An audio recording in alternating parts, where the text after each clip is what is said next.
কুমিল্লা গোমতী নদীর চরে পাহাড়ি ঢলে নষ্ট হয় ফসল, তবে আবারও নতুন স্বপ্ন নিয়ে ঘুরে দাঁড়াচ্ছেন ক্ষতিগ্রস্তরা। এ নিয়ে আরো খবর জানাতে কুমিল্লা থেকে সরাসরি যুক্ত হচ্ছেন সহকর্মী এইচ.এম. মহিউদ্দিন বিস্তারিত জানাবেন। ধন্যবাদ সাদি আপনাকে।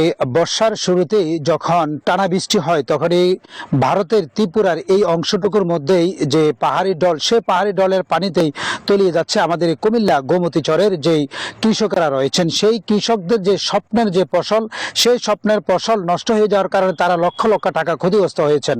তবে পরবর্তী সময়ে গোমতীর চরে যে পানি যখন নেমে যাচ্ছে তখনই নতুন করে স্বপ্ন দেখছেন এই গোমতী চরের কৃষকেরা। আমি যদি একটু দেখাই আমার পিছনে, এই গোমতী চরের এই মাঠটির মধ্যে এক সময় ছিল ফসল ভরা এবং সেখানে দীর্ঘ সময় ধরে কিন্তু তাদের যে আবাদি যে ফসল ছিল, সে আবাদি ফসলে তারা অনেক লক্ষ লক্ষ টাকার স্বপ্ন দেখেছেন। কিন্তু এই বর্ষা মৌসুমে টানা বৃষ্টির কারণে এবং গোমতী নদীর যে চর, সেই চরের যে বৃষ্টির যে বন্যা হয়েছে, সে বন্যায় এই ফসলগুলো পানির নিচে তলিয়ে গিয়েছে। তবে পরবর্তী সময়ে যে এখানে যে কৃষকরা রয়েছেন তারা নতুন করে বীজতলাগুলোর মধ্যে লাল শাক, পুঁই শাক এবং বিভিন্ন ধরনের যে নিত্য প্রয়োজনীয় কাঁচা বাজারের যে পণ্যগুলোর প্রয়োজন, সেগুলো তারা আবার কিভাবে নতুন করে স্বপ্ন ফলায় সেগুলো নিয়ে তারা কাজ করছেন।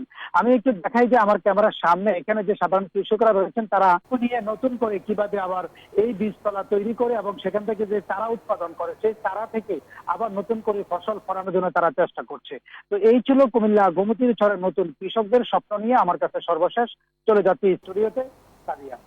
মহিউদ্দিন, ধন্যবাদ আপনাকে।